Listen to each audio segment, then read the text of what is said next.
guys, today I have an unboxing. I'm not sure if I've ever done an actual proper unboxing on this channel. This is a legitimate, I've had this for a few days and I have not opened it. It arrived in the post, so I actually haven't seen it at all. Didn't buy it in store. This is going to be my birthday present to myself-ish. I decided to sell some bags recently. I actually posted my YSL bag. That might surprise some of you. I posted two, which might surprise you. The YSL bag, once I'd done the review the other day, I kind of thought, do you know, I like this bag and it's a nice bag, but I'm not completely in love with it. It's not something that I'm really excited to use, and it was an expensive bag for me to hold on to not feel that way about it. And once I started thinking like that, I thought, and you know what, kind of feel the way about the Chanel bag that I bought most recently too as well, the pre-owned Chanel that I purchased October time, I think it was, the red Easy Caviar. I decided to sell that one as well because the shape, the style, it just didn't really suit my style, and I wasn't excited to use either of them, and so I decided to post both of them. The Chanel sold, and so I decided to buy one of the two bags on my wish list for my birthday, and that bag came from Gucci. I actually didn't think this was going to arrive so quickly. I think it came in 3 days, and that's from Italy, which is amazing. So I'm going to unbox it on camera. Haven't seen it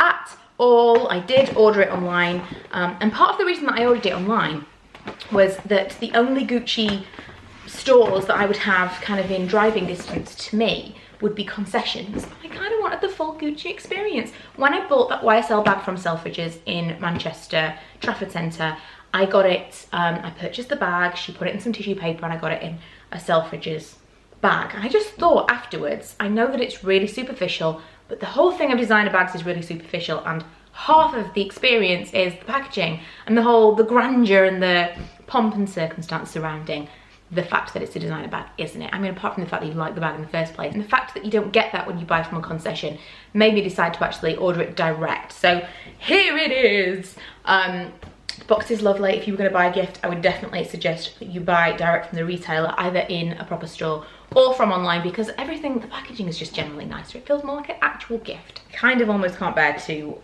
unwrap it, but I'm going to. Inside is the dust bag. Oh my goodness. The kids are putting on a show for my mum right now, and they'll be noisy with it. And the dust bag is quite small. You probably know what's inside this bag. And it is this. It's the Gucci Soho Disco that I wanted to buy. It was less than a year ago, really. I've purchased two considerably more expensive handbags since I initially completely fell in love with this one. And it just goes to show there are certain things that just never really go away. I bought that, when I went to buy the YSL, I actually went to buy this bag. They didn't have it in stock, and I just was really torn and thinking to myself, that's probably not gonna last, it's not as classic, maybe I'm not gonna like it as much, it's not gonna fit as many things. Another reason why it wasn't as structured, I was worried that it would wear not so nicely, and there were various different things that kind of turned me off. And I ended up spending like twice as much on the YSL bag. It's insane, but I still had that craving for a red bag. I bought the Furla bag that I reviewed quite recently because I still had that mini red bag craving, and then my red Chanel. Crazy amounts of money spent on a bag, or several bags, when in actual fact this is the bag that I should have bought all along, and it is absolutely beautiful. The red is just as beautiful as I thought that it would be. So this is the, I think it used to be called the camera bag. They've got a few different versions of this now, with and without the tassel, but this is the one with the tassel, and I wanted that. This has actually been quite difficult for me to find in store, which is another reason that I decided that I wanted to buy online, because the red was the one. I didn't want another colour, I wanted the red. The red was the reason that I wanted the bag, because the red colour is so amazing. I have been told that an iPad mini fits perfectly in this. Fingers crossed that is true. It kind of looks like it might be true, that it will fit kind of along the back. But yeah, that is my little birthday present to myself. Now, I'm actually filming this ahead of my birthday and ahead of our anniversary. Our anniversary is tomorrow. It will have been in the past, it was last Saturday. And I'm gonna pick up some bits and pieces this weekend when we go to Leeds. We're staying in Harrogate for our anniversary. I'm gonna pop to Leeds on the way. And I'm gonna pop into Louis Vuitton because there's some things that I wanna look at. And I now have a little bit of spare cash because I sold the Chanel, and this only ate into a little bit of that purchase, or that sale price. So I'm super, super happy with this. I was a little bit nervous that I was going to be, got a little bit of remorse when I actually sold the Chanel, but I'm not regretful at all that I sold that bag. This, I think I'm just going to get so much more use from. It's so much more my style. I'm just more of a crossbody girl now, and I think this is a little bit more casual. And much as I love my Chanel Mini, and I wouldn't say no to another Chanel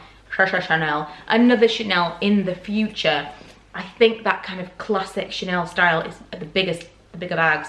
It's not necessarily for me. I think maybe a boy bag would be better for me, but they are so expensive. And unless I am completely 100% head over heels in love with it, I just can't justify it. I'd rather, this is still an expensive bag. I think this was £715. And when I was looking at them around a year or under a year ago, they were about £100 cheaper, which also kills me.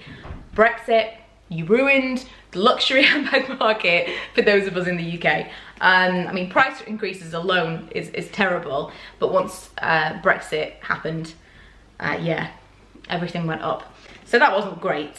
And there are other things from Louis Vuitton and Chanel and stuff I was looking at that have gone up by so much money, which kind of kills me. But hey ho, it also means that the resale market for stuff that you bought pre-Brexit is a little bit stronger as well. So swings and roundabouts, but I'm really, really happy that I've purchased it now. I will do a review and a what's in my bag as and when I've been using it. I'll just kind of show you how the strap arrived to me, because this is not quite what I was expecting. It's kind of come in two parts. So the strap can connect.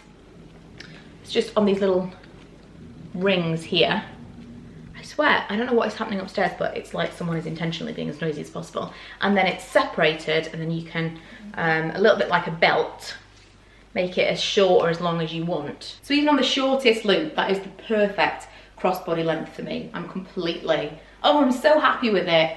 I didn't really think that I wasn't gonna be happy with it, but given that it has been sitting, waiting for me to open it for several days, I was like, oh, what if I open it? It's not what I imagined it will be, but it is, it's perfect. So I could hold it on like crossbody like that on the shortest one for me, because I have got a short body, or still on the shoulder and it's still really comfortable and a nice kind of length. So that's it for this video. I really wanted to film it. It's very impromptu, it's late night, and I've just got back from work, but I really wanted to use it this weekend, so I wanted to film the unboxing so I could actually open it and put some stuff in it. I'm really excited about, actually I've not even looked inside the bag, have I? I'm really excited about using it. Let's just show you what the inside of the bag looks like. So it's fully stuffed, and it is like, it's got no structure to it, like that. And then on the inside, it's kind of almost like a hessian, actually. If you look at the material on the inside, it's kind of like a textured cotton. It does look like a hessian. I think I've heard people say it's linen, so we'll see.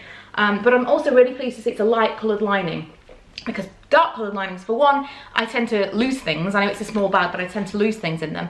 And also, I've been looking a lot recently at the Damier Azur SLGs from Louis Vuitton. I would love a bag in Damier Azur. I'm just really nervous of whether or not I would get really dirty. If you've got any experience with Damier Azur, I'd love to hear from you, because I am completely obsessed with that print. I'm kind of considering at the moment a Speedy Bandolier V25 as a crossbody bag. I've been thinking, I don't really want to get another Neverfull, because I have my Neverfull in Damier Ebene and I use it, but not as much as I used to. Recently I have been, but not as much as I used to, because I do tend to gravitate towards more crossbody bags now, and I don't really want to get two of exactly the same bag. So I have been considering the Speedy B, but any suggestions are welcome, and any kind of experiences, personal experiences that you've had with that canvas would be great as well. So part of me was thinking, what if this is dark, and then I got like, whether it be something in the Damier Azur canvas or like a pale coloured leather SLG, and that was stained by the dark, what would happen? No problem at all. So yeah, that's also a nice little feature in there, but so excited to use it. And I will, yeah, be back with some reviews on some other kinds of videos soon. I may even do a little vlog this weekend whilst we're away. But I hope you've enjoyed this little impromptu unboxing, and I'll see you guys in my next video. Bye!